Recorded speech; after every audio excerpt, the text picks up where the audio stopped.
একজন নিম্নমানের জান্নাতি, মানে সবচেয়ে শেষের দিকে যারা জান্নাতে যাবে, তাদের সাথেই দুজন করে হুরুন আইন, আহাল পরিবার তো আছেই, গিলমান, পানপাত্র নিয়ে চারপাশে ঘোরাফেরা করো।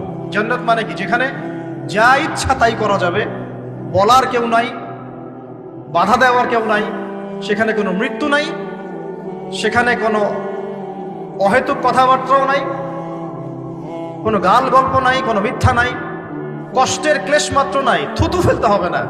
জান্নাত মানে থুতু ফেলতে হবে না। জান্নাত মানে হাঁচি হবে না, নাক ঝাড়তে হবে না। জান্নাত মানে ইস্তেঞ্জা, পেশাব পায়খানা করার টেনশন নাই। মানুষ খাবার খাবে, একটা ঢেকুর তুলবে, ব্যাস খাবার হজম হয়ে গেছে। আর জান্নাতের সবচেয়ে বড় বিষয়টা কি? আল্লাহ পাককে আমরা এই চোখ দিয়ে দেখতে পারবো ইনশাআল্লাহ। আর তার সমকক্ষ একটা বিষয় হচ্ছে, আল্লাহ পাক বলে দিবেন যে আমি তোমাদের সবার উপর সন্তুষ্ট হয়ে গেলাম, যাও কোনোদিন অসন্তুষ্ট হও। ব্যাস, দ্যাটস অল। এখন আপনি যত কিছুই করেন এই বস্তুবাদী জীবনে, মনে একটা ভয় থেকে যাবে। আপনি বিশ্ব নেতা হয়েছেন, বড় শিল্পপতি হয়েছেন, পলিটিশিয়ান হয়েছেন, ইকোনমিস্ট হয়েছেন, মনে একটা ভয় থেকে যাবে যে মরতে আমাকে হবে, আল্লাহ আমাকে ধরবেই, হিসেব আমাকে দেওয়া লাগবেই, কবরে আমাকে একাই যাওয়া লাগবেই, আমাকে কিয়ামতের মাঠে দাঁড়াতে হবে আল্লাহর সামনে। মনে একটা ভয় কাজ করে, যদিও বাইরে মানুষ দেখায় যে কোনো ভয় নাই। মানুষ বাইরে অভিনয় করে, মানুষ সমাজের মানুষের সাথে বাইরে একটা অভিনয় করে। কোন কোন ক্ষেত্রে আমরা নিজেরাই নিজেদের সাথে অভিনয় করি। কথা সাহিত্যিক হুমায়ুন আহমেদের নাম শুনেছিলেন? শুনেছেন? ইন্তেকাল করেছেন। একটা সময় ছিল আমরা স্কুলে পড়তাম, কলেজে পড়তাম, মাঝে মাঝে টুকটাক এ ধরনের কিতাব বইপত্র পড়া হয়েছে। হিমু, মিসির আলী এসব পড়া হয়েছে। শরৎচন্দ্র, বঙ্কিমচন্দ্র, রবীন্দ্রনাথ, নজরুলের কবিতাগুলো, ইভেন শেক্সপিয়ার, অ্যাডাম স্মিথ সহ, যিনি অর্থনীতির জনক। যাই হোক, তিনি তার বইয়ের মধ্যে লিখেছিলেন যে এই পুরো দুনিয়াটা হচ্ছে অভিনয়ের মঞ্চ। কথা সাহিত্যিক, তিনি বলছেন তার মতো করে এই পুরো দুনিয়াটাই অভিনয়ের মঞ্চ, আর আমরা সবাই নিজ নিজ জায়গায় অন্যের সাথে অভিনয় করছি। কোনো কোনো ক্ষেত্রে আমরা নিজেরা নিজেদের সাথে অভিনয় করছি। তিনি বলছিলেন আমরা সবাই অভিনেতা, আর সবচেয়ে বড় অভিনেতা হচ্ছে পলিটিশিয়ানরা, কারণ তাদেরকে অনেক বড় মঞ্চে অভিনয় করতে হয়। এটা আমার কথা না, হুমায়ুন আহমেদের কথা, পড়ে দেখেন তো। আল্লাহ পাক পাঠিয়েছেন তার ইবাদত করতে, আর এই বস্তুবাদী জগৎ আমাদেরকে ভুলিয়ে দিল কিভাবে? কয়েকটা প্রলোভন দিল। প্রথম প্রলোভন হচ্ছে টাকা, তারপরে জীবনে কি করব, প্রতিষ্ঠিত হওয়ার চিন্তা, তারপরে চাই চাই আরো চাই, এই একটা আকীদা দর্শন, তারপরে আমার স্ত্রী সন্তান আহাল পরিবারের কি হবে, আর আরেকটা দর্শন আছে, এটাকে বলে চারবাক দর্শন। এবং দুঃখের সাথে বলতে হয়, আমাদের রবীন্দ্রনাথ ঠাকুর কিন্তু এই দর্শনের মানুষ ছিলেন। চারবাক কিরকম? তার কবিতা পড়লে দেখবেন লেখা আছে, দুহাতে যা পাও হাত পেতে নাও, দুহাতে যা পাও হাত পেতে নাও, বাকির খাতা শূন্য থাক, বাকির খাতা শূন্য থাক। ঠিক চারবাক দর্শন, যেটা ফিলোসফি পড়েছেন, এখানে অনেক টিচারও আছেন আমি জানি, তারা এই কথাগুলো বুঝবেন। চারবাক দর্শন কেমন? ঋণ করে ঘি খাও, ঋণ করে ঘি খাও, যতদিন বাঁচবে সুখে বাঁচবে, এটা হলো চারবাক দর্শন। তো দুহাতে যা পাও হাত পেতে নাও, বাকির খাতা শূন্য থাক, মিল আছে না? ঋণ করে হলো ঘি খান, যেভাবে হোক ঘি খান আপনি, মানে ঋণ করে হলো ঘি খান, যতদিন বাঁচবেন সুখে বাঁচবেন। তাহলে এই দর্শনগুলো বস্তুবাদী না? বুঝতে পারছেন কিনা? ম্যাটেরিয়ালিজম, বস্তুবাদিতা, মানে আপনি চোখের সামনে যা দেখছেন এই দুনিয়া, যেভাবে হোক অর্জন করে নেন, বাকির খাতা শূন্য থাক। ইসলামিক কনসেপ্ট এর টোটাল ডিফারেন্ট কনসেপ্ট। ইসলামের ঈমান, আকীদা, ইসলাম, পরকাল, মুহাম্মদ সাল্লাল্লাহু আলাইহি ওয়াসাল্লামের আদর্শ সম্পূর্ণ ডিফারেন্ট। আমরা বলি কি, এই দুনিয়াতে আমরা মুসাফির, দুনিয়াতে আমরা কি মুসাফির, কে কতদিন থাকবো কোনো ঠিক নাই। নবীজি বলছেন, হে আব্দুল্লাহ বিন ওমর, তুমি দুনিয়াতে মুসাফিরের মতো থাকো, সকালবেলা উঠলে সন্ধ্যার অপেক্ষা করো না, সন্ধ্যাবেলা হলে সকালের অপেক্ষা করো। দর্শনের মধ্যে কত পার্থক্য না? আকাশ পাতাল পার্থক্য না? এখন যদি এই বস্তুবাদী দর্শন দিয়ে আপনি চলাফেরা করেন, তাহলে তো আপনার লাইফের অ্যাম্বিশন হবে একটা ফ্ল্যাট, আর ওটা এনি হাও আপনাকে অ্যাচিভ করতে হবে, legal way or illegal way, আপনাকে অ্যাচিভ করতেই হবে, যেহেতু আপনার মোটিভটা হচ্ছে ম্যাটেরিয়ালিজম, বস্তুবাদিতা। আর নবী সাল্লাল্লাহু আলাইহি ওয়াসাল্লাম কি বলছেন, সকালে ঘুম থেকে উঠলে সন্ধ্যার অপেক্ষা করো না, সন্ধ্যা বেলায় থাকলে সকালের অপেক্ষা করো না। তুমি দুনিয়াতে মুসাফিরের মতো থাকো, তোমার যতটুকুতে দুনিয়া চলে যায় এতটুকুতে সন্তুষ্ট থাকো। নবীজি আরো বলছেন, তুমি কখনো উপরের দিকে চোখ দিয়ে হেঁটো না, রাস্তায় যখন হাঁটবে উপরের দিকে দেখো না। লা তানজুরু ইলা মান হুয়া আসফালা মিনকুম, যারা তোমাদের উপরে আছে ওদের দিকে দেখো না, বরং তুমি দেখো যে তোমার নিচে কারা আছে। আবার বলছি, নবীজি বলছেন, তোমরা হাঁটবে যখন রাস্তায় চলাফেরা করবে তোমাদের উপরের দিকে দেখবে না তোমাদের উপরে কারা আছে, অলওয়েজ দেখবা তোমাদের নিচে কারা আছে, তোমাদের চেয়ে খারাপ কারা আছে। এক ভাইকে আপনি দেখবেন আপনি সুস্থ, তার হাত নাই। আরেক ভাইকে দেখবেন আপনি সুস্থ, তার চোখ নাই। এক ভাইয়ের পা প্যারালাইজড হয়ে গেছে, এক ভাইয়ের বডি প্যারালাইজড, একজন হার্টের রোগী, একজন ডায়াবেটিসের রোগী। আপনি সুস্থ আছেন, অথচ ওই ব্যক্তির অনেক টাকা পয়সা আছে, আপনার নাই। এখানে কে ধনী বলেন দেখি, আপনি না সে? আপনার সুস্থতা আছে। আরেক ভাইয়ের অনেক বড় বড় ফ্ল্যাটস, কিন্তু আপনার এতটুকু নাই, ছোট্ট একটা বাসা। আপনার কষ্ট লাগে, আমারও যদি এমন হতো। ওই বাসায় গিয়ে দেখলেন যে ইন্টারনালি সে ব্যক্তি সুখে নাই, তার পরিবারে অশান্তি, হৃদ্যতা, ভালোবাসার বন্ধন নাই, আপনার পরিবারে আছে। একটা রিক্সাওয়ালা সারাদিন রিক্সা চালিয়ে 500-1000 টাকা আর্ন করে বাসায় চলে গেল, গিয়ে বাসা আলু ভর্তা, ডিম ভাজা, ডাল দিয়ে ভাত খাচ্ছে, সুখে আছে দিব্যি, বউয়ের সাথে গল্প করছে, চাঁদ দেখছে। আর সেই তো কবে আপনি ওয়াইফ কিনে চাঁদ দেখেছেন ঠিক নাই। আপনি টাকা অর্জন করার নেশায় বছরের পর বছর স্ত্রী থেকে দূরে আছে, দেখারই সৌভাগ্য হয় না। আসলে সুখ কাকে বলে, সুখটা কি জিনিস? ঢাকাবাসীকে সুখ বোঝানো দরকার। সুখটা কি জিনিস? সুখটা হচ্ছে ইন্টারনাল পিস।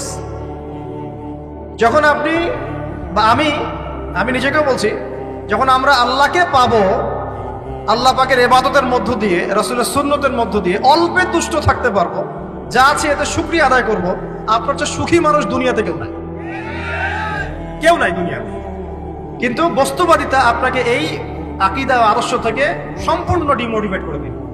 আপনাকে খালি চাই আরো চাই। ওই যে দু হাতে যাবো, হাত পেতে নাও, বাকির খাতা শূন্য থাকে। আর আমাদের দর্শন, দু হাতে যাবো, হাত পেতে নাও না, বরং দুনিয়াতে যতটুকু পাও এতটুকুতে সন্তুষ্ট থাকো, বাকির খাতা শূন্য থাক না, বাকির খাতা পূর্ণ হোক। মানে পরকালটা বাকির খাতা না, পরকালের বাকির খাতাটা পূর্ণ হোক। প্রয়োজনে দুনিয়ার সব চলে যায় যাক, প্রয়োজনে দুনিয়ার সব যদি চলেও যায় যাক, তারপরে বাকির খাতা কি হোক? পূর্ণ হোক। এটাই আল্লাহ রাব্বুল আলামিন সূরা আ'লার মধ্যে বলছেন, বাল তুসিরুনাল হায়াতাদ দুনিয়া, তোমরা এই দুনিয়ার জীবনটাকেই প্রাধান্য দিয়ে থাকো। ওয়াল আখিরাতু খায়রুন ওয়া আবকা, কিন্তু আখিরাত হচ্ছে সবচেয়ে উত্তম এবং চিরস্থায়ী। তো প্রিয় ভাই এবং বোনেরা যারা আলোচনা শুনছেন, আজকে আমাদের প্রথম সবক হওয়া উচিত দুনিয়ার নেশায় আমরা না পড়ি। আল্লাহ পাক আমাদেরকে তৌফিক দান। এর মানে এই না আমরা দুনিয়ার প্রোগ্রেসে যাব না, অবশ্যই যাব, আমরা অবশ্যই যাব। পুরো নেশন, জাতিগতভাবেই আমাদেরকে এই ওয়ার্ল্ডের সমকক্ষ তো হতে হবে, হবে কি না?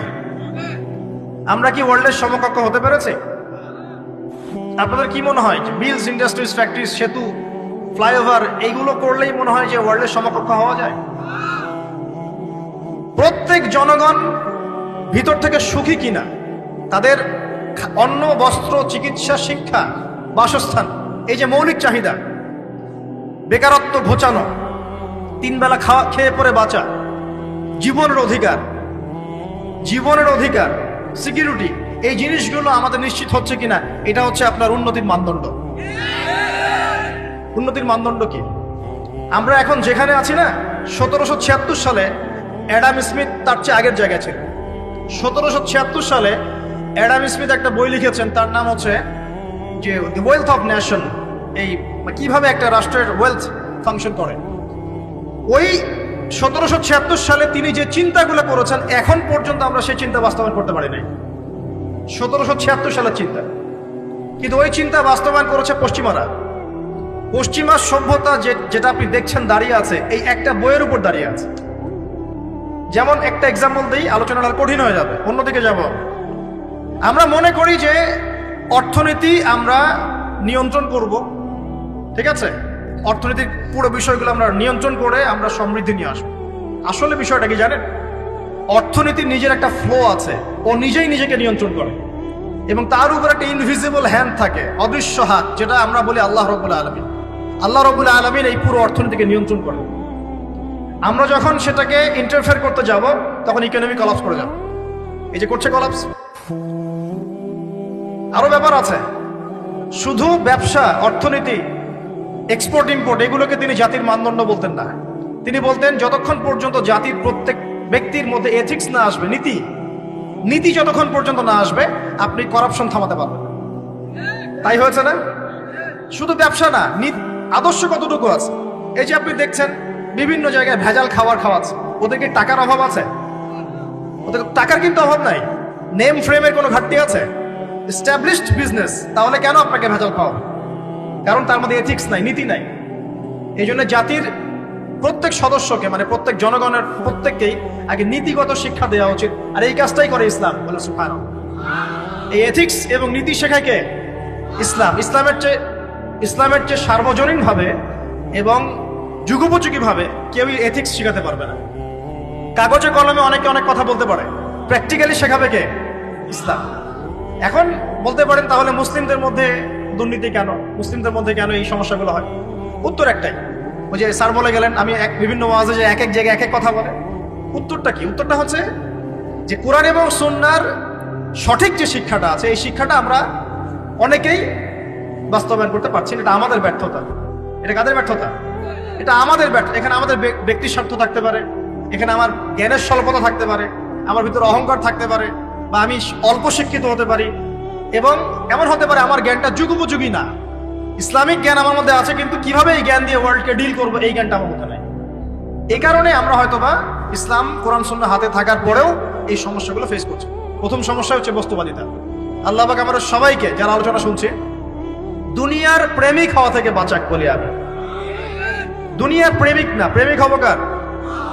আল্লাহর, আখিরাতে। কতটুকু দাম আছে দুনিয়ার?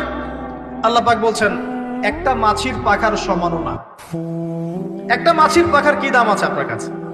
আল্লাহ পাক বলছেন পুরো দুনিয়ার দাম আমার কাছে যদি একটা মাছির পাখার সমান হতো, তাহলে এই দুনিয়াতে কোনো কাফের মুশরিক পানি পান করতে পারতো না। তার মানে এই দুনিয়াতে যা করো করো, আমার তো কোনো দামই নাই দুনিয়ার। কালকেই তো আমি দুনিয়া ধ্বংস করবো। আর ওই যে দুই জাতির কথা বললাম, জিন এবং মানব জাতি, আপনারা সূরা আর রহমান পড়বেন। রহমান নামটা অনেক ব্যাপক, দয়াময়ের নাম। তার মানে আল্লাহ পাক মার্সিফুল, মোস্ট মার্সিফুল। কিন্তু এই সূরা আর রহমানেই একটা ভয়ঙ্কর আয়াত আছে, কি? সানাফরুগু লাকুম আইয়ুহাস সাকলান। হে মানুষ এবং জিন, হে মানুষ এবং জিন, শীঘ্রই আমি তোমাদের দুইটা জাতিকে ডিল করার জন্য ফারেক হচ্ছি, অপেক্ষা করতে থাকি। মানে আল্লাহ পাক কুল্লু ইয়াউমিন হুয়া ফি শাআন, মানে আল্লাহ পাক কি করেন? সব সময় তার কাজে ব্যস্ত আছে। মহাবিশ্বের তো গ্রহ, নক্ষত্র, গ্যালাক্সির অভাব নাই, মাখলুকের কোনো অভাব নাই। আল্লাহ পাক প্রত্যেকটা মুহূর্তেই তার কাজে ব্যস্ত আছেন, তার কাজে শানে ব্যস্ত আছেন। কিন্তু এই ব্যস্ততা থেকে ফারেক হবেন কাদের জন্য? মানুষ আর জিনের জন্য। সুবহানাল্লাহ।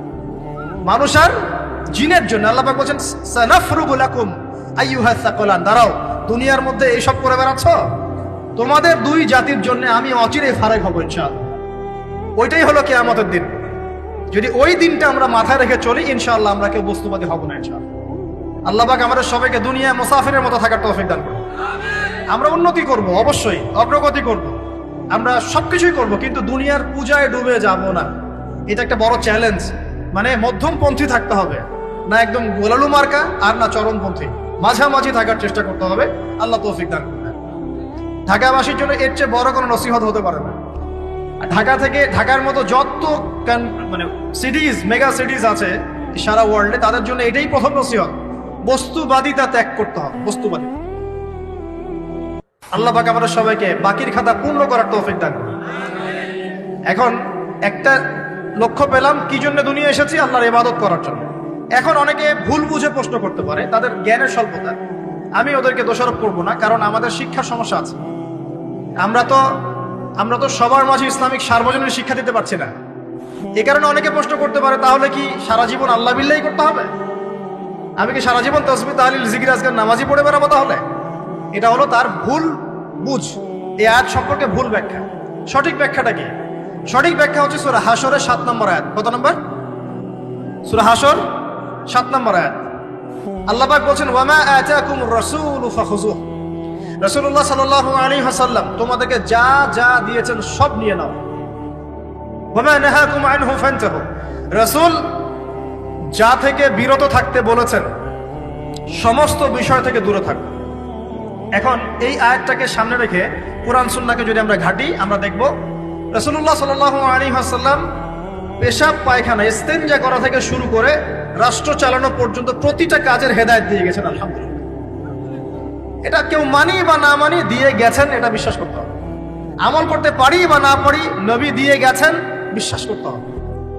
দলিল চাচ্ছেন, আপনি সহিহ বুখারী খোলেন, মুসলিম খোলেন, তিরমিজি, নাসাই, আবু দাউদ এগুলো খোলেন, দেখবেন আপনি ইস্তেনজা করবেন কিভাবে, বসবেন কিভাবে, ঢোকার সময় কোন পা দিয়ে ঢুকবেন, বের হওয়ার সময় কোন পা দিয়ে বের হবেন, ইস্তেনজা করার সময় কথা বলতে পারবেন কিনা, কতটুকু বলতে পারবেন, গোসল কেমন করে করবেন, ওযু কিভাবে করবেন, আপনি আগে কি পা থেকে শুরু করবেন নাকি হাত থেকে শুরু করবেন, কিভাবে নামাজ পড়বেন, আগে গিয়ে গিয়ে সেজদা করবেন নাকি ইকামত হবে, আজান হবে, আল্লাহু আকবার তাকবীর দিবেন, কিভাবে নামাজ শেষে বের হয়ে আপনি ব্যবসায় চলে যাবেন, কিভাবে আপনি ব্যবসা করবেন, কিভাবে চাকরি বাকরি করবেন, সমাজের মানুষের সাথে মেলামেশা করবেন, মানুষকে দিনের দাওয়াত দিবেন, ইভেন কিভাবে আপনাকে যদি আল্লাহ ক্ষমতা দেন আপনি কিভাবে সোসাইটি মেনটেন করবেন, সমাজ এবং রাষ্ট্র মেনটেন করবেন, প্রতিটা হেদায়েত খুঁটিনাটি কোরআন এবং সুন্নাহ দিয়েছে আমাদেরকে।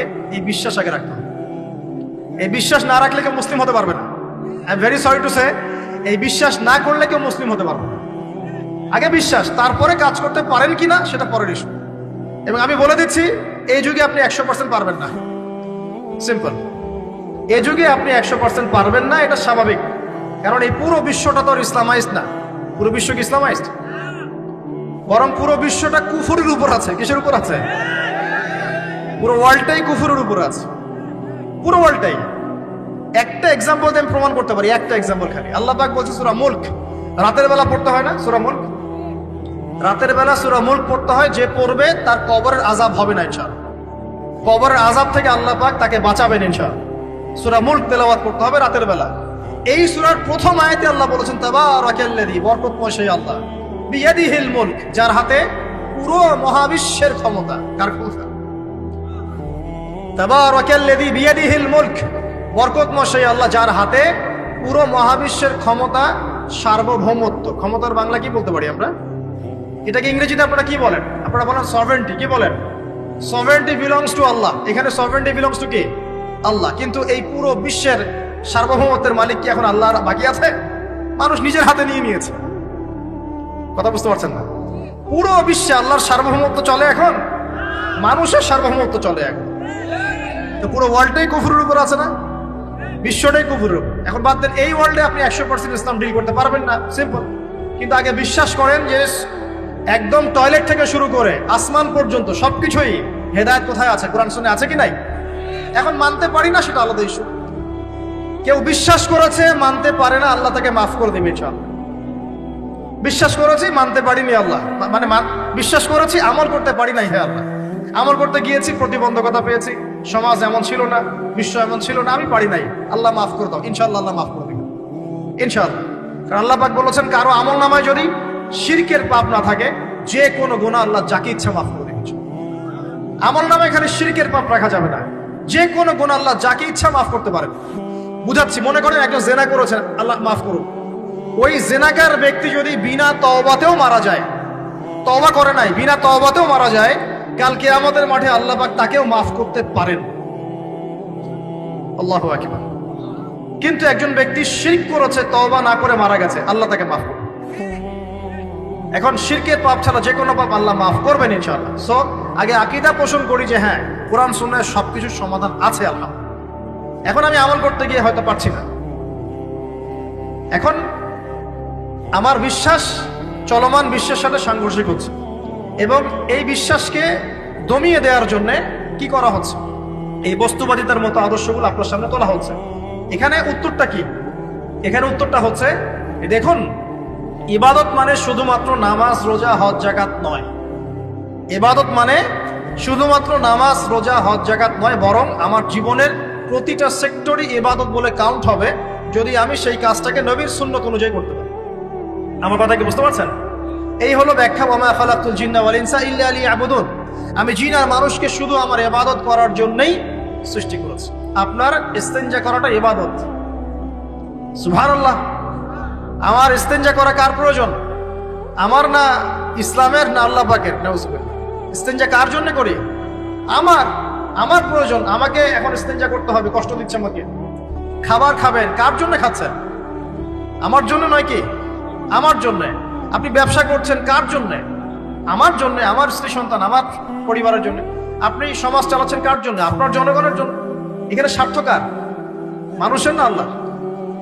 আমার স্বার্থ, আমার স্বার্থে আমি এই সব কাজগুলো করব, নবীর সুন্নাহ অনুযায়ী করব, তাহলে দুনিয়াবি কাজগুলোতেও আল্লাহ পাক নেকি দিয়ে দিবেন ইনশাআল্লাহ। কেমন দুনিয়াবি কাজ? স্ত্রী সহবাস করা, স্ত্রীর সাথে ভালোবাসা, প্রণয় বিনিময় করা। আপনি স্ত্রীর দিকে তাকিয়েছেন, নেকি হয়েছে। স্ত্রীর হাতটা ধরেছেন, নেকি হয়েছে। স্ত্রীকে আদর করেছেন, নেকি হয়েছে। তার মুখের মধ্যে ভাত তুলে দিয়েছেন, নেকি হয়েছে। আপনার ছেলেকে আদর করে কোলে নিয়েছেন, নেকি হয়েছে। মা ছেলেকে দুধ পান করাচ্ছে, নেকি হচ্ছে। আপনি ভাইকে 5টা টাকা দিয়ে সহযোগিতা করলেন, নেকি হচ্ছে। একজন এসে বসতে পারছে না, জায়গা ছেড়ে দিলেন, নেকি হচ্ছে। ইভেন রাস্তায় হাঁটছেন, এক মুসলিম ভাইয়ের সাথে সাক্ষাৎ হলো, সালাম দিলেন, মুচকি হাসি দিলেন, নেকি হয়ে গেল। তাহলে আমরা কিভাবে বলতে পারি যে ইসলাম কি শুধু নামাজ, রোজা, হজ জাকাতকেই স্বীকৃতি দেয়? এগুলো করতেই দুনিয়াতে আসছি, নাকি সব কাজই ইবাদত? আমার আলোচনা কি কঠিন হয়ে যাচ্ছে? আমাদের জীবনের প্রতিটা কাজই ইবাদত, যদি সেটা রাসূল সাল্লাল্লাহু আলাইহি ওয়াসাল্লামের সুন্নাহ মতো করা হয়। 3টা জিনিস খেয়াল রাখতে হবে। কয়টা জিনিস ভাই? এক, সেই ইবাদত হতে হবে আল্লাহর সন্তুষ্টির জন্য। এই যে আমি স্ত্রীর মুখে ভাত তুলে দিচ্ছি, তার কাছ থেকে কিছু পাওয়ার আশায় নয়, আমি দিচ্ছি আল্লাহর সন্তুষ্টির জন্য। আমি যে একজন মুসলিম ভাইকে হাসি মুখে সাক্ষাৎ করলাম, ও আমাকে ভালো বলবে, পরে আমাকে হেল্প করবে, এমন এই জন্য নয়, আল্লাহ পাক সন্তুষ্ট হবেন তাই। আমি নামাজে দাঁড়িয়েছি, লোকে আমাকে ভালো বলবে এই জন্য দাঁড়াই নাই। দাঁড়িয়েছি কেন? যাতে আল্লাহ আমাকে কালকে আমাদের মাঠে বাঁচাবে। আমি দাড়ি ছেড়ে দিয়েছি কেন? মানুষ আমাকে হুজুর বলবে তাই, এই জন্য নয়, বরং আল্লাহর রাসূলের সুন্নাত জীবিত করেছি। ইনশাআল্লাহ আমি 50 জন শহীদ সাহাবীর নেকি পাবো ইনশাআল্লাহ। কেন আমি টাকনুর নিচে কাপড় পরছি না? কারণ কি মানুষ আমাকে বলবে নতুন ফ্যাশন? না, আমি এই কারণে পড়ছি যাতে রাসূল সাল্লাল্লাহু আলাইহি ওয়াসাল্লাম কালকে আমাদের মাঠে এই সুন্নাহর উপর আমল করার জন্য আমার পক্ষে সুপারিশ করেন।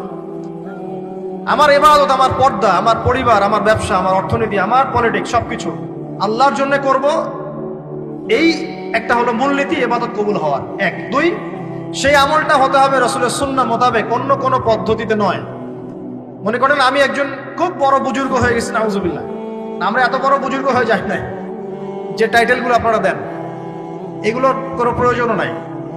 এখন একজন বড় বুজুর্গ এসে যদি আপনাকে কোনো ইবাদতের পদ্ধতি শিখিয়ে দেয়, এই পদ্ধতিতে ইবাদত করো, অনেক ভালো হবে, কিন্তু ওই পদ্ধতির সাথে রাসূলের এবং সাহাবীদের পদ্ধতির কোনো মিল নাই।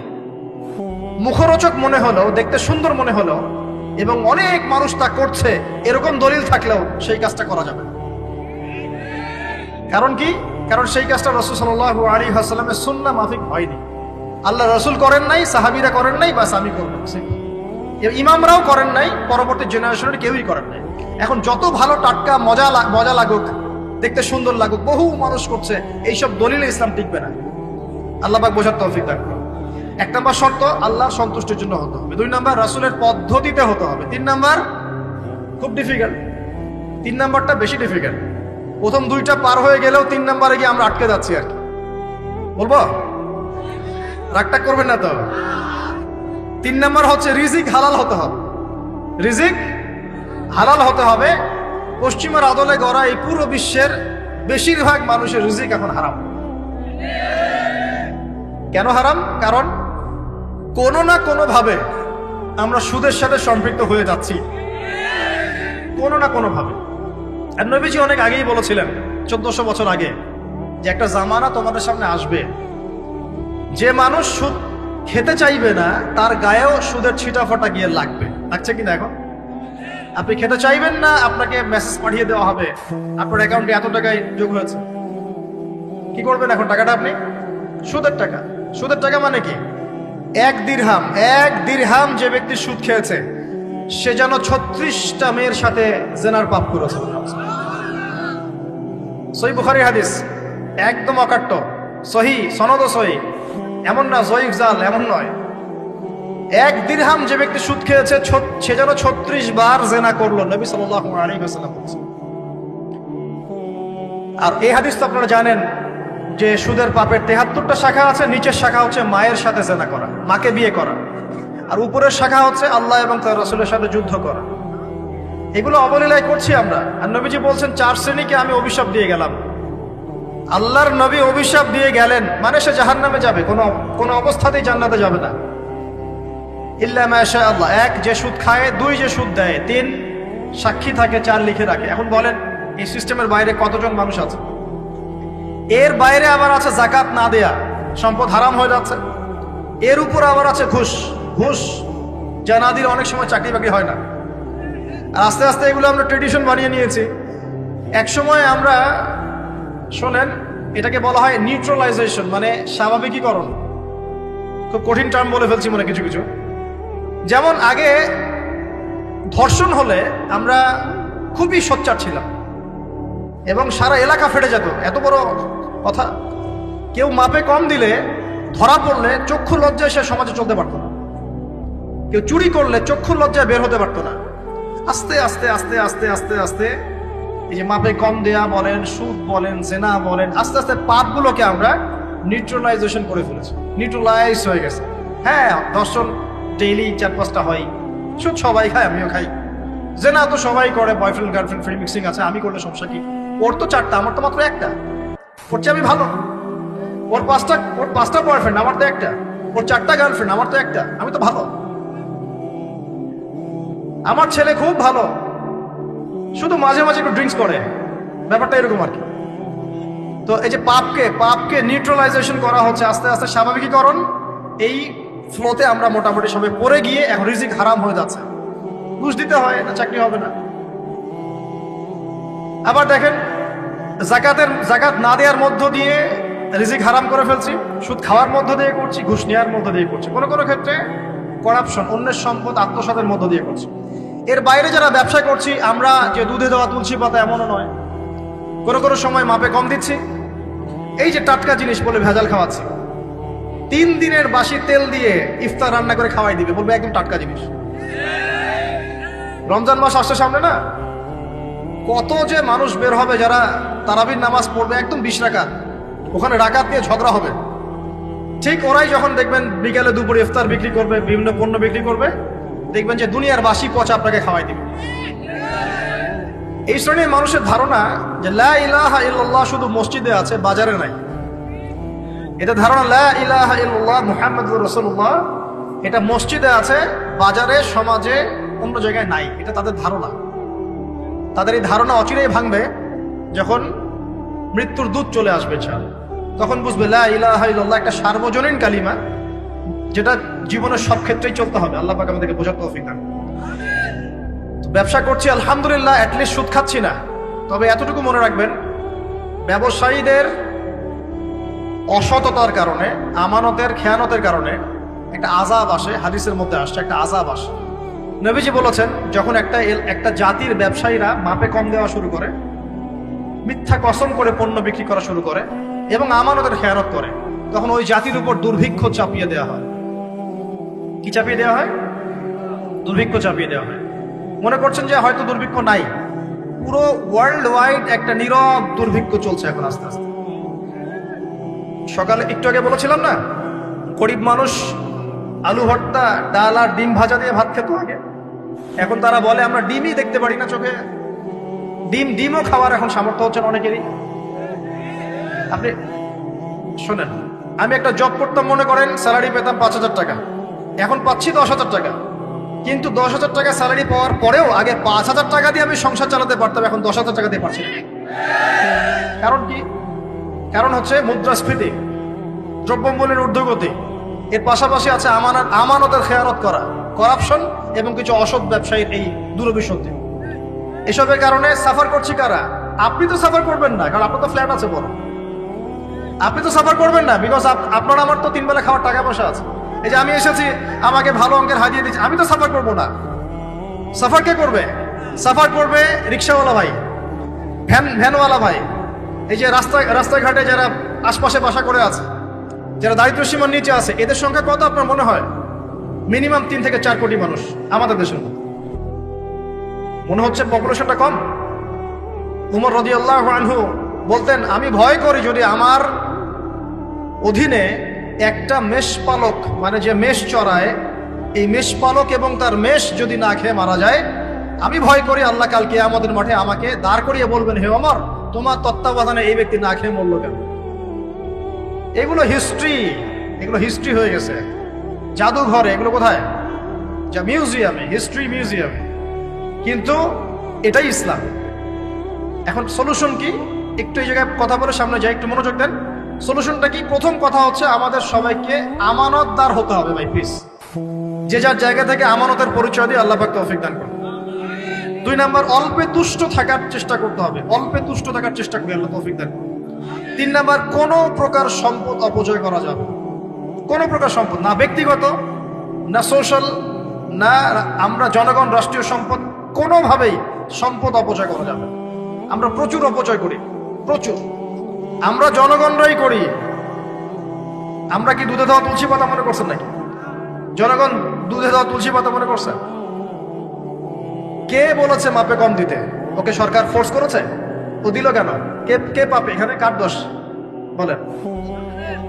আমরা অলওয়েজ আঙ্গুল উপরের দিকে, সবার আগে আঙ্গুল হবে এই দিকে, নিচের দিকে। আমরা অলওয়েজ মানুষের ফেস দেখার চেষ্টা করি।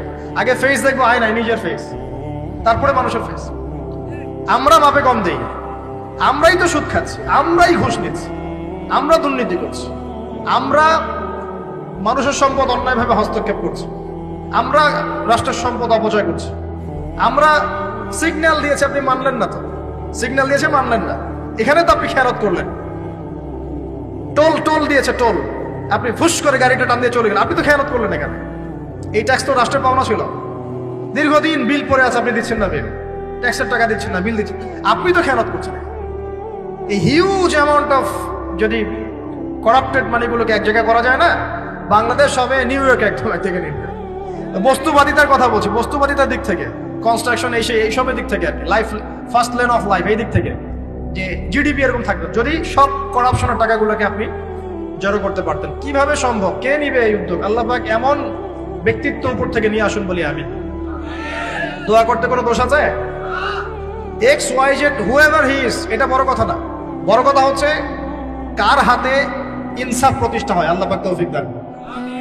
আল্লাহ পাক আমাদের সবাইকে তৌফিক দান, সবাইকে সবার জায়গা থেকে সৎ হওয়ার তৌফিক দান। আল্লাহ পাক সবার আগে আমাকে সৎ হওয়ার তৌফিক দান এবং আপনাদের সবাইকে সৎ হওয়ার তৌফিক দান। আগে ভালো মানুষ হই, আগে ভালো মানুষ হই। আমি আমাদের মাদ্রাসার স্কুলের টিচারদেরকে আগে বুঝাই, ছাত্রদেরকে এই পুঁথিগত বিদ্যা পরে শেখান, আগে শিখান তারা কিভাবে ভালো মানুষ হবে। ওদেরকে মোরালিটি শিখান, এথিক্স শিখান। বই পুস্তকে ডিগ্রি সার্টিফিকেট অর্জন করে আমি কি করব যদি আমি ভিতর থেকে মানুষ হতে না পারি? অনেক ডিগ্রি আছে আমার, কিন্তু আমি তো হিংসা করি মানুষকে, আমি আত্মঅহংকারে ভোগী, আমি অন্যের উন্নতি দেখতে পারি না, আমি মিথ্যা বলছি, প্রতারণা করছি, তাহলে আমি তো ভিতর থেকে পুঁথিগত বিদ্যায় দক্ষ হয়ে আল্লাহর কাছে পার পাবো না। বাবা, আল্লাহ পাক আমাদের সবাইকে ভিতর থেকে ভালো হওয়ার তৌফিক দান করুন বলি আমি। এটা করতে হলে প্রথম ট্র্যাক যেটা বললাম ভাই, দুনিয়ার নেশায় ডুবে যাওয়া যাবে না। দুনিয়াকে আমরা মনে করব দুনিয়া আমার প্রয়োজন, যতটুকু আমার হয়ে যায় সন্তুষ্ট থাকবে। আমরা অল্পতে তুষ্ট থাকার মানসিকতা লালন করি, আল্লাহ পাক তৌফিক দান করুন। এরপর দুনিয়ায় আসার উদ্দেশ্যটা মাথায় রাখবো, এসেছি কি করতে? আল্লাহর ইবাদত করতে। আর এই প্রশ্নের উত্তর আমরা বের করে নিয়ে আসলাম। ইবাদত মানে শুধু নামাজ, রোজা, হজ, যাকাত নয়। ইবাদত মানে আমার জীবনের প্রতিটা কাজই ইবাদত। 3 শর্ত পূরণ করতে হবে। 1, আল্লাহর জন্য হতে হবে। 2, রাসূলের সুন্নাহ মাফিক হতে হবে। 3, আমাদের উপার্জনটা হালাল হতে হবে। এই হালাল এই কথা বলতে গিয়ে এই জায়গায় এসেছিলাম যে এই বিশ্বে হালাল খাওয়াটা খুব টাফ, কিন্তু অসম্ভব না। এখানে এই আয়াতের উপর আমল করলেই ইনশাআল্লাহ আল্লাহ মাফ করে দিবেন। সেটা হলো ফাত্তাকুল্লাহা মাসতাতা'তুম, ফাত্তাকুল্লাহা মাসতাতা'তুম। আল্লাহ পাক বলেছেন তোমরা সাধ্য মতো আল্লাহকে ভয় করো, তোমরা সাধ্য মতো ভয় করো। আমি বেঁচে থাকার চেষ্টা করি, আল্লাহ ওই চেষ্টাটাই দেখবেন ইনশাআল্লাহ। 3টা জিনিস আমি আপনাদের মধ্যে ঢুকিয়ে দিতে চাই আজকের লেকচারে, যেটা আমি নিজের মধ্যে নিয়ে চলি যেদিন থেকে ইসলামের বুঝ এসেছে ওই দিন থেকে। 1, স্বপ্ন। 1 কি? স্বপ্ন, আপনি স্বপ্ন দেখতে শেখেন। ড্রিম বিগ, ড্রিম বিগ, আপনি বড় স্বপ্ন দেখতে শেখেন। স্বপ্ন দেখেন যে ইনশাআল্লাহ একদিন পুরো বাংলাদেশ কেন পুরো বিশ্বে ইসলামের জয় জয়কার হবে ইনশাআল্লাহ। কথিত ইসলাম না, প্রকৃত ইসলাম ইনশাআল্লাহ। কথিত আর প্রকৃত ইসলাম কিন্তু এক না। কথিত ইসলাম মানে ইসলামের নামে ধর্ম ব্যবসাও আছে, ইসলামের নামে মাজার পূজা আছে, ইসলামের নামে অনেক ভণ্ডামি আছে, আছে না? ইসলামের নামে অনেক কিছু চলে যেগুলো আসলে ইসলামের সাথে সম্পর্কিত না, মানুষ করছে, মানুষ ইসলাম মনে করে। আমরা কথিত ইসলামের কথা বলছি না, প্রকৃত ইসলামের কথা বলছি। কোন ইসলাম? যে ইসলাম রাসূল সাল্লাল্লাহু আলাইহি ওয়াসাল্লামের যুগে ছিল, সেই ইসলাম। যে ইসলাম আবু বকর সিদ্দিকের যুগে ছিল, যে ইসলাম উমর ইবনুল খাত্তাবের যুগে ছিল, যে ইসলাম উসমান আলী রাদিয়াল্লাহু আনহুমা তাদের যুগে ছিল, যে ইসলাম আদম থেকে নিয়ে মুহাম্মদ সাল্লাল্লাহু আলাইহি ওয়াসাল্লাম পর্যন্ত 1,24,000 নবী রাসূল আল্লাহর জমিনে প্রতিষ্ঠা করে গেছেন, ওই ইসলামের কথা বলছি। বড় স্বপ্ন দেখেন ইনশাআল্লাহ। এই স্বপ্নে আমিও একটা ভূমিকা রাখবো ইনশাআল্লাহ। এই স্বপ্নটা নিজের মধ্যে সেট করে, তাহলে আপনার মধ্য দিয়েও ইসলাম একটা খেদমত পাবে ইনশাআল্লাহ। সবাই লেকচারার হবে না, কেউ হয়তো বই লিখবে, কেউ হয়তো ইসলামের জন্য গাইবে, ইসলামের জন্য কবিতা লিখবে, ইসলামের জন্য ইকোনমিক কোনো প্রজেক্ট লঞ্চ করবে, ইসলামের জন্য পলিটিক্যাল সেকশনে দুর্নীতি কমাই দিবে, ইসলামের জন্য হয়তো কেউ কনস্ট্রাকশনাল রেভলিউশনারি কাজ করবে, ইসলামের জন্য নেশনকে এগিয়ে নিবে। এমনকি ইসলামের জন্য নাম্বার স্বপ্নের সাথে সাথে লক্ষ্য স্থির করতে হবে, লক্ষ্য স্থির করতে হবে। লক্ষ্যটা কি? এই লক্ষ্য নিয়ে কথা বলতেই শুরু করেছে। লক্ষ্যটা হবে পরকাল। লক্ষ্যটা কি? লক্ষ্য একটাই, জান্নাত। লক্ষ্য কি? জান্নাত। এই লক্ষ্যে কাজ করতে গিয়ে যদি আল্লাহর পথে আপনাকে গালি খেতে হয়, সমালোচনা শুনতে হয়, আপনার শারীরিক, মানসিক, অর্থনৈতিক নির্যাতন সহ্য করতে হয়, দেখবেন আপনি মন থেকে সুকুন, শান্তি ফিল করছেন।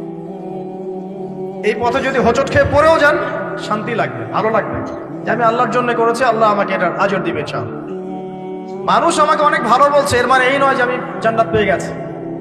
আবার মানুষ আমাকে ছিছি করছে, এর মানে এই নয় যে আমি জাহান্নামে চলে গেছি। প্রকৃত ভালো আর মন্দের মানদণ্ড আল্লাহ ফিক্স করবেন ইনশাআল্লাহ কাল কিয়ামতের মাঠে। ফামান যুহজিহা আনিন নার ওয়া উদখিলাল জান্নাতা ফাকাদ ফাজ। ওই দিন আল্লাহ পাক যাদেরকে জাহান্নামের আগুন থেকে বাঁচাবেন, জান্নাতে ঢোকাবেন, একমাত্র তারাই সফল, আর কেউ সফল নয়। আমি বলি এই আয়াত হচ্ছে, দিস আয়াত is the definition of success. এই আয়াত হচ্ছে সাফল্যের সংজ্ঞা। এই যে সাফল্য সাফল্য বলি আমরা, বাবা তোমাকে সফল হতে হবে, মা তোমাকে সফল হতে হবে, হ্যাঁ, what is the definition of success? আপনারা কি মনে করেন সাফল্যের সংজ্ঞা কি? দিস আয়াত, এই আয়াত সূরা আলে ইমরান ভার্স নাম্বার 185, 185 নম্বর আয়াত সূরা আলে ইমরান। এই আয়াতটা হচ্ছে দ্য ডেফিনেশন অফ সাকসেস, সাফল্যের সংজ্ঞা। ফামান যুহজিহা আনিন নার ওয়া উদখিলাল জান্নাতা ফাকাদ ফাজ। যাকে জাহান্নামের আগুন থেকে কাল কিয়ামতের মাঠে বাঁচানো হবে এবং জান্নাতে ঢুকিয়ে দেওয়া হবে, বাস সে ব্যক্তি সফল, আর কেউ সফল। এই বিশ্বে বহু বড় বড় মানুষ চলে গেছে, ফেরাউন এবং নমরুদ, আবু জেহেল, আবু লাহাব, উতবা, শাইবা, হ্যাঁ, মঙ্গলরা চলে গেছে, আলেকজান্ডার দ্য গ্রেটের আমল ছিল, হ্যাঁ, কত বড় বড় হিস্ট্রি জগৎ, রোমকরা ছিল, গ্রিকরা ছিল, পার্সিয়ানরা ছিল, ছিল না? সভ্যতা পড়েছেন তো এগুলো, হিস্ট্রিগুলো। চাইনিজদের সভ্যতা ছিল, রাশিয়ান কন্টিনেন্ট ছিল, কত বড় বড় সভ্যতা পৃথিবী থেকে চলে গেছে। এগুলো তো আমরা জানি। আর যেগুলো কোরআন বলেছে, নূহের জাতি, আদ, সামুদ, মাদিয়ান, কওমে লূত, কত জাতি পৃথিবী থেকে চলে গেছে। আমরা তো শেষের দিকে আছি। মানে আমাদের আর কিয়ামতের মাঝখানে ডিস্টেন্স হচ্ছে আসর থেকে মাগরিব পর্যন্ত সময়। এই উম্মত এবং কিয়ামতের মাঝখানে ডিস্টেন্স হচ্ছে আসরের নামাজ থেকে মাগরিব পর্যন্ত সময়। নবীজি বলছেন এরকম, এই আঙ্গুল থেকে এই আঙ্গুল যেমন দূরত্ব, আমার আর কিয়ামতের মাঝখানে এতটুকু দূরত্ব। তো হিস্ট্রি তো শেষ, আমরা শেষের দিকে আছি। শেষের দিকে আসবে দাজ্জাল, ইয়াজুজ মাজুজ, ঈসা ইবনে মারইয়াম, ইমামুল মাহদি। আস্তে আস্তে ইসলামী খেলাফা রিস্টোর হবে, মানুষ আবার খারাপ হবে, ওদের সামনে কিয়ামত হবে। That's all. পশ্চিম দিক থেকে সূর্য উঠবে, এগুলো বাকি আছে। আর ভূমিকম্প, কিছু ভূমিকম্পের বছর, বড় বড় কিছু প্রাকৃতিক বিপর্যয় বাকি আছে। এখন হিস্ট্রি ঘেটে দেখেন, এরা তো চলে গেছে হিস্ট্রি থেকে। এই ব্যক্তিত্বরা কেউই সফল হবে না যদি কাল কিয়ামতের মাঠে জাহান্নাম থেকে বাঁচতে না পারে। বলেন এই বিশ্বের সবচেয়ে বড় নেতার নাম কি? আপনার কি মত বলেন দেখি। না, আমি ওই সেন্সে বলছি না। এখনকার বিশ্বের সবচেয়ে বড় পরাশক্তির নেতাকে বলেন। বাইডেন। এক্স্যাক্টলি আমার মতে পুতিন, আমার মতে কি এ ব্যক্তি সফল হতে পারবে না যদি কাল কিয়ামতের মাঠে জাহান্নাম থেকে বাঁচতে না পারে। তার কাছে এখন সবকিছু আছে, অনেক কিছু আছে। এই ব্যক্তি সফল হতে পারবে না যদি কাল কিয়ামতের মাঠে জাহান্নাম থেকে বাঁচতে না পারে। যদি সে কাল কিয়ামতের মাঠে জাহান্নাম থেকে বাঁচতে পারে, জান্নাতে যেতে পারে, সে সফল ইনশাআল্লাহ। আমি একটা এক্সাম্পল দিচ্ছি। রাসূল সাল্লাল্লাহু আলাইহি ওয়াসাল্লাম বলেছেন, সবচেয়ে সুখী মানুষটাকে, পৃথিবীর সবচেয়ে সুখী মানুষটাকে কাল কিয়ামতের মাঠে আল্লাহ পাক এক মুহূর্ত সময়ের জন্য জাহান্নামে ঢুকাই দেবে।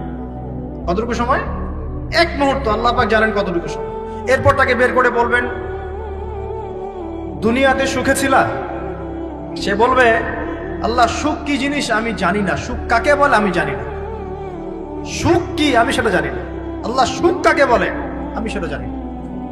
আর এই পৃথিবীর সবচাইতে নির্যাতিত, নিপীড়িত এবং দুঃখ ক্লেশে ভরা মানুষটাকে আল্লাহ পাক এই এক মুহূর্তের জন্য জান্নাতে ঢুকে দিয়ে বের করে নিয়ে আসবে। বলবেন যে দুনিয়াতে দুঃখে ছিলা, কষ্টে ছিলা? এই ব্যক্তি বলবে, আল্লাহ কষ্ট কি জিনিস আমি জানি না, কষ্ট কাকে বলে আমি কষ্টের সংজ্ঞাই জানি না। এই ব্যক্তির তাকদিরে কি হবে পরে? এই ব্যক্তি জান্নাতের আরাফ নামক জায়গায় দাঁড়িয়ে থাকবে, চেহারাটা ঘুরিয়ে দেওয়া হবে জাহান্নামীদের দিকে। সে বলবে যে আল্লাহ চেহারাটা খালি আমাকে জান্নাতের দিকে ঘুরায় দাও, আমি জান্নাতে যেতে চাচ্ছি না, খালি চেহারাটা ঘুরায় দাও, বাস এনাফ। আল্লাহ বলবেন আর কিছু চাবা না তো? না, আর কিছু চাবো না। ঠিক আছে, চেহারা ঘুরাই দিও। এবার চেহারা জান্নাতের দিকে ঘুরে আসে, জান্নাতের ঘ্রাণ, জান্নাতের নেয়ামতের স্নিগ্ধতা সব পাচ্ছে সে। এবার বলছে আল্লাহ শুধু দরজার কাছে নিয়ে যেয়ে রেখে দাও, ঢুকতে চাবো না। আল্লাহ বলবেন যে এইবার কথা দিয়ে কথা রাখবা? ঠিক আছে, জান্নাতের দরজার সামনে গিয়ে রেখে দাও। ও বেচারা দরজা ধরে দাঁড়ায় আছে, চিন্তা করবে, ও ভাববে, ওই সময় সে ভাববে, হাদিসে এত স্পেসিফিকলি আসছে, সে ভাববে আর কিভাবে আল্লাহকে বলবো, আল্লাহ তো এতদূর পর্যন্ত নিয়ে আসলেন। এরপর বলবে যে জাস্ট একটু উকি দিব, আল্লাহ খালি একটু উকি দিতে, ঢোকানোর দরকার নেই, খালি উকি দিব। আল্লাহ পাক বলবেন, দেখো আদম সন্তান তোমরা কিন্তু কথা খুব কম রাখো, আদম সন্তান তোমরা কথা দিয়ে কথা রাখতে পারো। ওই যে আদম আলাইহিস সালামকে বলা হয়েছিল না, ওয়ালা তাকরাবা হাযিহি শাজারা, তোমরা গাছের কাছে যেও না, তাও তারা গাছের কাছে চলে গেলেন। তোমরা কথা দিয়ে কথা রাখো না। এবার উকি দিয়ে সে বলবে, আল্লাহ এতদূর যখন নিয়ে আসছো, আল্লাহ আমাকে আর এখান থেকে দূরে ঠেলে দিও না, আমাকে ঢুকাই দাও আল্লাহ জান্নাতে। আল্লাহ পাক তাকে জান্নাতে ঢুকাই দিবেন এবং এই দুনিয়ার চাইতে 10 গুণ বড় জান্নাত তাকে দিবেন ইনশাআল্লাহ। তাহলে আমরা বুঝতে পারলাম যে দুনিয়ার বাস্তবতা কি আর আসল প্রকৃত সাফল্য কাকে বলে। আরেকটা কথা বলি, এক ব্যক্তিকে জাহান্নামের শাস্তি দেওয়া হবে বছরের পর বছর, অনেক বছর, অনেক বছর। কত বছর আল্লাহ ভালো জানেন, কারণ জাহান্নামের উপর থেকে ছেড়ে দেওয়ার পরে জাহান্নামের তলায় গিয়ে পৌঁছাতেই মানে কত হাজার হাজার বছর পার হয়ে যাবে মানুষ জানে না। এত গভীর জাহান্নাম, এত গভীর। আমরা তো এখন নাসাকে ইলাহ বানিয়ে নিয়েছি, নাসা যা বলে তাই বিশ্বাস করি। ও বলে মঙ্গলে পানি আছে, আমরা বলি হ্যাঁ পানি আছে। ও বলে চাঁদে এই আছে, আমরা বলি হ্যাঁ সেই আছে। নাসা যদি এখন বলে জাহান্নাম নামে একটা জায়গা আছে, কালকে দেখবেন সব মানুষ বিশ্বাস করছে হ্যাঁ জাহান্নাম নামে একটা জায়গা আছে। এটা হলো যে সায়েন্সকে আমরা এখন উপাস্য বানাচ্ছি, এটা একটা শিরক, আধুনিক শিরক। আধুনিক আরো শিরক আছে, আল্লাহর হালালকে হারাম করা, আল্লাহর হারামকে হালাল করে দেওয়া। ওইদিকে আমি যাচ্ছি না। এখন পড়তে পড়তে পড়তে একটা জায়গা তাকে দাঁড় করিয়ে দেওয়া হবে, আযাব দেওয়া হবে, আযাব দেওয়া হবে, আযাব দেওয়া হবে। এক পর্যায়ে সে চিৎকার করতে থাকবে, ইয়া মান্নান ইয়া হান্নান, ইয়া মান্নান ইয়া হান্নান। এভাবে চিৎকার করতে করতে, এগুলো আল্লাহ পাকের নাম। এগুলো কি আল্লাহ পাকের নাম। আল্লাহ পাক বলবেন, দেখো জাহান্নামের অতল গভীরে কোন আমার বান্দা আমাকে ডাকছে, কি হাজত তার, নিয়ে আসো। ওকে জিজ্ঞাসা করা হবে কি প্রয়োজন। সে শাস্তির অভিযোগ করবে, শাস্তির অভিযোগ করে তাকে বলবে যে আমার এই শাস্তি আমি সহ্য করতে পারছি না, আল্লাহ আমাকে এইটা দাও সেটা দাও, আমাকে, আমি যেখানে থাকি সে থাকার জায়গাটা ভালো না, আমি যেখানে বসি বসার জায়গা ভালো না, এরকম অনেক কথা বলতে থাকবে। আল্লাহ পাক তখন তার গুনাহগুলোকে স্মরণ করাবেন, মানে তার এই অবস্থা কেন হলো এটা স্মরণ করাবেন। এবার সে ব্যক্তি পিছনে ফিরে, তাকে আবার পাঠিয়ে দেওয়া হবে, যাও পিছনে ফিরে যাও। তো যেতে যেতে সে তাকাবে পিছনে ফিরে, বারবার তাকাবে আর বলবে, আল্লাহ তোমার রহমতে আমাকে একবার সেখান থেকে তুমি বের করে নিয়ে আসছো, আল্লাহ দ্বিতীয়বার আমাকে সেখানে পাঠাও। আমি তোমার রহমতের আশা রাখি যে তুমি আমাকে মাফ করে দিবা। আল্লাহ পাক বলবেন আমার রহমতের ওসিলায় সে আমার কাছে চেয়েছে, যাও আমি তাকে মাফ করে দিলাম। এই জাহান্নাম থেকে বের করেও আল্লাহ পাক অনেক মানুষকে কি করবেন, জান্নাতে দিবেন। ইনশাআল্লাহ। একজন ব্যক্তির কথা আসছে 99টা খুন করেছে, তওবা করার সুযোগ আছে কিনা খুঁজতে গিয়েছে। এক আবেদ যে ইবাদত করে, আলেম না আবেদ, সে বলেছে কোনো মাফ নাই, ওকেও হত্যা করে 100 পূর্ণ করেছে। পরে অন্য এক আলেমের কাছে গিয়ে তওবা করেছে। আল্লাহ পাক তার জান কবজের সময় ফেরেশতাদের দূরত্বকে পরিমাপ করে এই ওসিলায় আল্লাহ রাব্বুল আলামিন তাকে মাফ করে দিলেন। আরেক ব্যক্তিকে মাফ করেছেন আল্লাহ রাব্বুল আলামিন, যে তার সন্তানদেরকে বলেছিল আমি মারা গেলে আমার লাশটাকে পুড়িয়ে ফেলবা, অর্ধেক ছাই বাতাসে ভাসিয়ে দিবা, অর্ধেক ছাই সাগরে ভাসিয়ে দিবা, বাতাসে উড়িয়ে দিবা, সাগরে ভাসিয়ে দিবা। আল্লাহ পাক ছাই জড়ো করেছেন, করে বলেছেন কেন করেছো এই কাজ? সে বলবে মিন খাশিয়াতিকা ইয়া রাব্বি, হে আল্লাহ তোমার ভয়ে কাজ করেছিলাম, আর তুমি খুব ভালো করে জানো হে আল্লাহ আমি তোমার ভয় করেছি না অন্য কোনো কারণে করেছি। আল্লাহ পাক তাকে বলবেন যাও আমি তোমাকে মাফ করে দিলাম। এক নারীর কথা আসছে, ব্যভিচারী মহিলা, জিনা করে, পতিতা মহিলা, একটা কুকুরকে পানি পান করিয়েছে, আল্লাহ তাকে মাফ করে দিয়েছে। আর একজন লোকের কথা আসছে যে তার বন্ধুকে এতটুকু বলেছিল, একজন ব্যক্তি তার বন্ধুকে এতটুকু বলেছিল যে আল্লাহ তোকে কোনোদিন মাফ করবে না, আল্লাহ তোকে কোনোদিন মাফ করবে না। এরকম কথা কিন্তু আমরা অনেকে বলে ফেলি। আল্লাহ পাক মৌতের পরে এই দুই ব্যক্তিকেই ডাকবেন, কিয়ামতের মাঠে ডাকবেন, এটা বারজাগে হয়েছে। বলবেন আমার রহমত নিয়ে কথা বলার ইখতিয়ার তোমাকে কে দিয়েছে? আমি কাকে মাফ করব কাকে করব না এই কথা বলার ইখতিয়ার তোমাকে কে দিয়েছে? আজকে আমি তাকে মাফ করে দিলাম, তোমাকে জাহান্নামে দিয়ে দিলাম, যাও। অতএব আল্লাহ রাব্বুল আলামিনের এই বিশাল রহমত আমরা পাবো, আশাবাদী ইনশাআল্লাহ। এই কারণে আমাদের প্রথম যে বিষয়টা ফোকাস করতে হবে, আল্লাহ রহমত পেতে হলে আমাদের অবশ্যই বস্তুবাদিতা ত্যাগ করতে হবে। আল্লাহ পাক দুনিয়া পছন্দ করেন না, দুনিয়ার মোহে যারা ডুবে থাকে আল্লাহ এদেরকে পছন্দ করেন। দুনিয়া প্রয়োজন, যতটুকু আমার দরকার আমি করব, যতটুকু প্রয়োজন নাই এই বিষয়টা আমি পেতেই হবে, চাই চাই আরো চাই, হ্যাঁ দুহাতে চাপাও হাত পেতে নাও, ঋণ করে ঘি খাও, এইসব দর্শনের ধার ধারবো না আমরা ইনশাআল্লাহ। আমাদের দুনিয়া চলে গেলে যাক, বাকির খাতা পূর্ণ হোক ইনশাআল্লাহ তাআলা। আর এই দুনিয়াতে এসেছি আল্লাহর ইবাদত করার জন্য। শিখলাম, জানলাম, বুঝলাম ইবাদত মানে শুধুমাত্র নামাজ, রোজা, হজ, যাকাত নয়। এগুলো অবশ্যই ইবাদত, এগুলোই ইবাদত নয়, বরং আমাদের জীবনের প্রতিটা কাজই ইবাদত। আমাদের স্ত্রীর মুখে ভাত তুলে দেওয়া পর্যন্ত, একটা মুসলিম ভাইয়ের সাথে হাসি মুখে কথা বলা পর্যন্ত, মুসাফা করা পর্যন্ত, এভরি সিঙ্গেল ওয়ার্ড যে আমরা এই দুনিয়াতে করি, এগুলো ইনশাআল্লাহ তাআলা ইবাদত বলে কাউন্ট হবে যদি আমরা এগুলোকে তিনটা পদ্ধতিতে করি। এক, আল্লাহর সন্তুষ্টির জন্য করি, দুই, রাসূলের পদ্ধতিতে করি, এবং হালাল খেয়ে করি। ইনশাআল্লাহ তাআলা আল্লাহ পাক আমাদের সবাইকে এভাবে ইবাদত করার তৌফিক দান। আর শেষ করার আগে আমি আর কয়েকটা পয়েন্ট টাচ করে শেষ করে দিচ্ছি, রাত অনেক গভীর হচ্ছে। আসন্ন রমজান মাস আমাদের সামনে আছে, আমাদের সামনে বলতে এই তো 2 সপ্তাহ হয়তো বাকি নাই।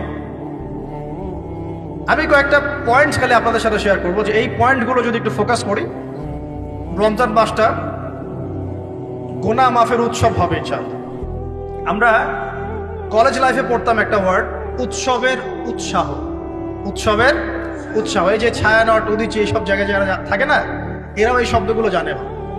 উৎসবের উৎসাহ, ওরা বলে যে জাগতে হবে রাত আলো জ্বেলে রেখে উৎসবের উৎসাহে, মানে রাত জাগতে হবে আলো জ্বেলে রেখে উৎসবের উৎসাহে। আমাদের এই দুনিয়ার জীবনের হায়াত কিন্তু খুব লম্বা না, খুব লম্বা কি 60 থেকে 70, এর মধ্যে আল্লাহ পাক কিছু উৎসবের উৎসাহ দিয়েছেন।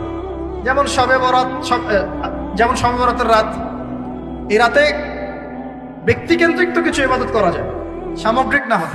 এই রাতে আল্লাহ পাক সবাইকে মাফ করেন, 2 শ্রেণীর মানুষ বাদ দিয়ে, মুশরিক, মুশাহিদ, শিরক করে যারা, হিংসা বিদ্বেষ পোষণ করে যারা, এদের বাদ দিয়ে।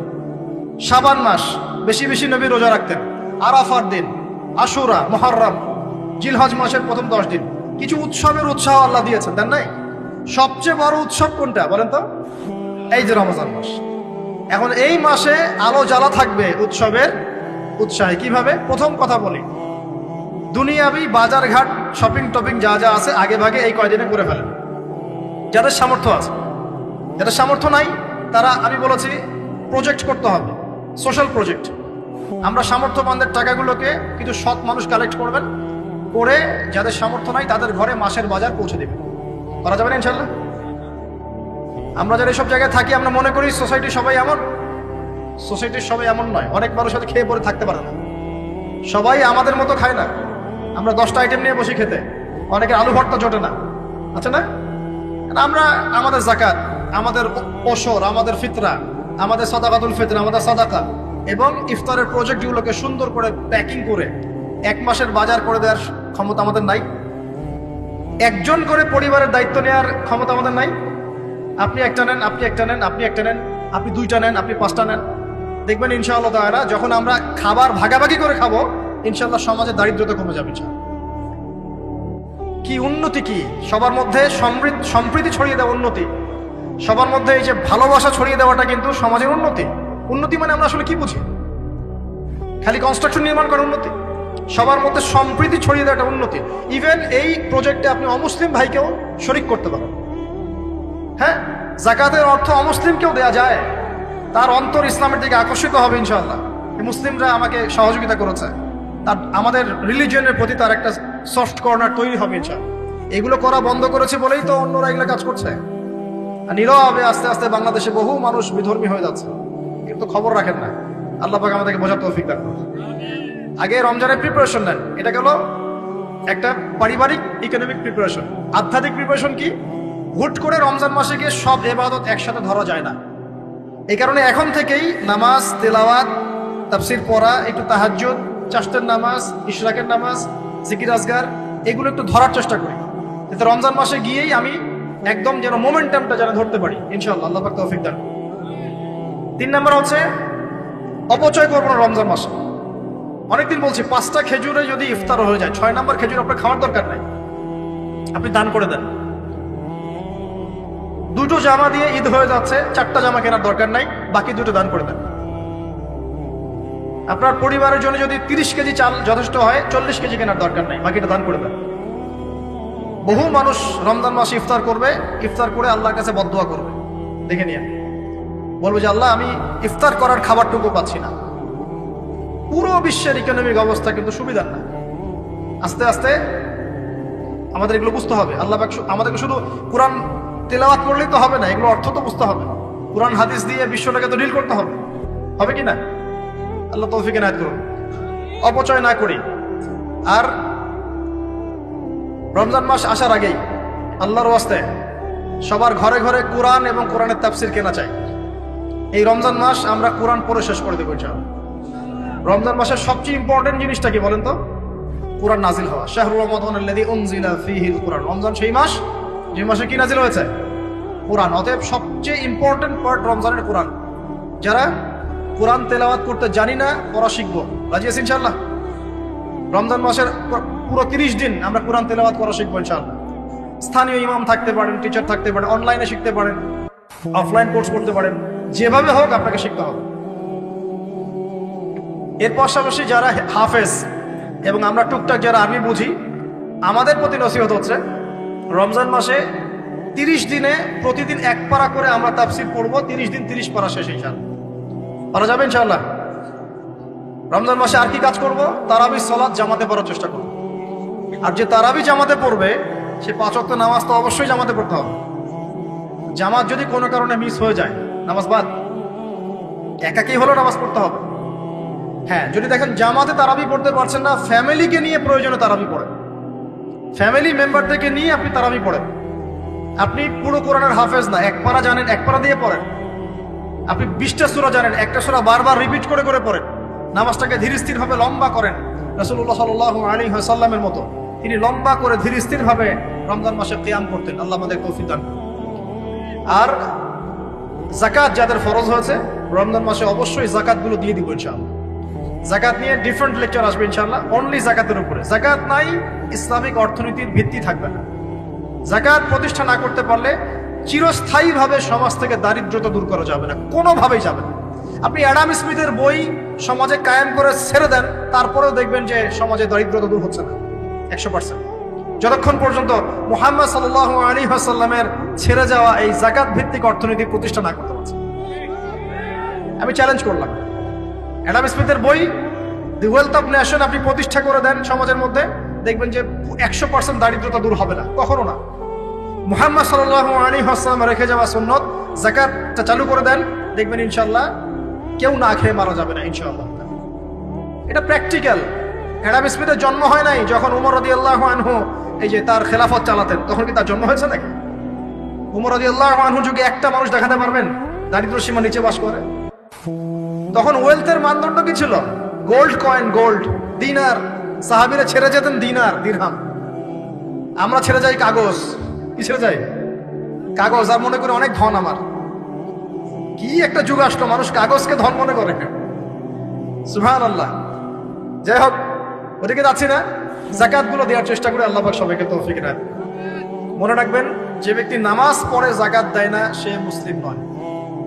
যে নামাজ পড়ে যাকাত দেয় না, যাকাত অস্বীকার করে, সে মুসলিম নয়। আর যে ব্যক্তি নামাজের ফরজিয়াতকে অস্বীকার করে সেও মুসলিম নয়। নামাজও থাকতে হবে, যাকাতও থাকতে হবে। আল্লাহ পাক তৌফিক ইনায়াত করুন, আমিন। আর সবশেষ কথা হলো, রমজান মাসে আমরা যেটা বুঝি খাবার আর পান করা ছেড়ে দেওয়ার নাম রোজা, এটাও ভুল কনসেপ্ট। শুধু খাবার আর পানীয় ছেড়ে দেওয়ার নাম রোজা বা সওম নয়, বরং আল্লাহ পাকের নিষেধকৃত যাবতীয় কবিরা গুনাহ ছেড়ে দেওয়ার নাম হচ্ছে সওম। সওম রেখে যদি আমি জেনা করি, গার্লফ্রেন্ডের সাথে চ্যাটিং করি, আর ডেটিং করতে যাই, কফি খাই, হ্যাঁ, ইউনিভার্সিটিতে আমি বসে বসে তার সাথে ডেট করি, ফোনে চ্যাট করি, এখানে ওখানে লুকিয়ে লুকিয়ে দেখা করি, মিথ্যা কথা বলি, মাপে কম দেই, সুদ খাই, মিথ্যা কথা বলি, প্রতারণা করি ইত্যাদি। রোজা রেখে যদি এই কাজগুলো আমরা করি, রোজা ভেঙে যাবে। বিশ্বাস করেন, রোজাটা ভেঙে যাবে, রোজা থাকবে না। নবীজি বলছেন, এই রোজা রাখুক বা না রাখুক, আল্লাহর কিছুই যায় আসে না, আল্লাহ পাক দেখবেনই না এর দিকে। সওম মানে আল্লাহ পাকের সমস্ত নিষেধগুলোকে বর্জন করা। একটা মেয়ে রোজা রেখেছে, বেপরদায় বাইরে চলে গেল, সওম হয়নি, সওম ভেঙে গেছে। রোজা রেখেছি, আমি বসে বসে গীবত করলাম, সওম ভেঙে গেল। রোজা রেখেছি, মিথ্যা কথা বললাম, মাপে কম দিলাম, রোজা ভেঙে গেল। আল্লাহ পাক আমাদের সবাইকে সওম রাখার মতো রাখার তৌফিক ইনায়াত করুন বলে আমি। আর সর্বশেষ কথা, এখানে আসতে পেরে আমি নিজেকে খুবই ধন্য মনে করছি, আলহামদুলিল্লাহ। একটা শিক্ষিত মহল পেয়েছি, তাই অনেকগুলো কথা মন থেকে বলে ফেললাম। এর মধ্যে যদি কোনো ভুল ত্রুটি হয়, সেটা আমার পক্ষ থেকে, আর সঠিক বিষয়গুলো আল্লাহ পাকের পক্ষ থেকে। ঢাকাবাসীর জন্য এতটুকু বলবো, বস্তুবাদী হয় না। শহরটা যেন আপনাকে বস্তুবাদী না বানাতে পারে। এখানে আমাদেরকে থাকতে হবে কেন? কারণ যেখানে মক্কা, যেখানে আবু জেহেল, সেখানেই মুহাম্মদ সাল্লাল্লাহু আলাইহি ওয়াসাল্লামের জন্ম হয়। যেখানে ইব্রাহিমের পিতা আজার, সেখানেই ইব্রাহিমের জন্ম হয় নাকি? এবং তারা একটা সময় পর্যন্ত চেষ্টা করতে থাকেন সমাজের মানুষকে সঠিক পথে আনার জন্য। যখন পারেন না, তারপর কি করেন? চলে যান। ইব্রাহিম আলাইহিস সালাম চলে গেলেন, আব্বাকে নসিহত করতে করতে ক্লান্ত, আর বোঝে না। রাসূল সাল্লাল্লাহু আলাইহি ওয়াসাল্লাম একদিন মক্কায় 13 বছর কাজ করলেন। 13 বছর দাওয়াতি কাজ করার পর মক্কার মানুষ আর তাকে সহ্য করে। সাহাবীদেরকে নিয়ে বেচারা তিনি চলে গেলেন কোথায়? তো আমরা এই শহরে থাকবো ঠিকই, এই শহর যেন আমাদেরকে বস্তুবাদী না বানাতে পারে। দুনিয়ার বেঁচে থাকবো, দুনিয়াকে প্রয়োজন মনে করে, দুনিয়ার পূজায় ডুবে যাব না। যতটুকু প্রয়োজন এতটুকুতে সন্তুষ্ট থাকবো ইনশাআল্লাহ। অবশ্যই দুনিয়ার প্রয়োজন আছে, তবে দুনিয়ার পূজায় ডুবে যাব না, মধ্যমপন্থী থাকার চেষ্টা করবো ইনশাআল্লাহ। আর এই শহরের অন্যতম সমস্যা হচ্ছে সুদ বা রিবা। আল্লাহর ওয়াস্তে রিবা ত্যাগ করার চেষ্টা করেন, আল্লাহ পাক তৌফিক দেন। এই শহরের অন্যতম সেরা সমস্যা বেপরদামি, অশ্লীলতা, হ্যাঁ, বেহায়াপনা এবং ফ্রি মিক্সিং, ফ্যামিলিস্ট রেভলিউশন, নারী পুরুষের পোশাক পরে, পুরুষ নারীর পোশাক পরে, জেনা। শহরটাকে আমরা জেনা শহর বানাচ্ছি আস্তে আস্তে। মাদকের ছয়লাভ হচ্ছে, জেনার ছয়লাভ হচ্ছে, প্রতারণা, করাপশন, আমানতদারিতার অভাব, অবিশ্বাস, চতুর্দিকে অবিশ্বাস, কেউ কাউকে বিশ্বাস করতে পারে না। আল্লাহ পাকের কিছু বড় বড় গজব আসার যে কারণগুলো আছে, এই প্রতিটা কারণ অলরেডি আমাদের উপর ওয়াজিব হয়ে গেছে। কিভাবে বাঁচতে পারি? প্রথমত আল্লাহ পাকের কাছে খাস তওবা করতে হবে। আল্লাহ পাক আমাদের সবাইকে খাস তওবা করে দিনে ফিরে আসার তৌফিক দান। 2 নম্বর, আল্লাহর কাছে আমরা ওয়াদা করব, আল্লাহ দুনিয়াতে যতদিন বেঁচে আছি তোমার আদেশ, তোমার নবীর আদেশ মেনে চলবো ইনশাআল্লাহ। আমরা জানি 100% পারবো না, যতটুকু পারি চেষ্টা করবো ইনশাআল্লাহ। আর কি করব? দ্বীনের ইলম অর্জন করার চেষ্টা করবো ইনশাআল্লাহ।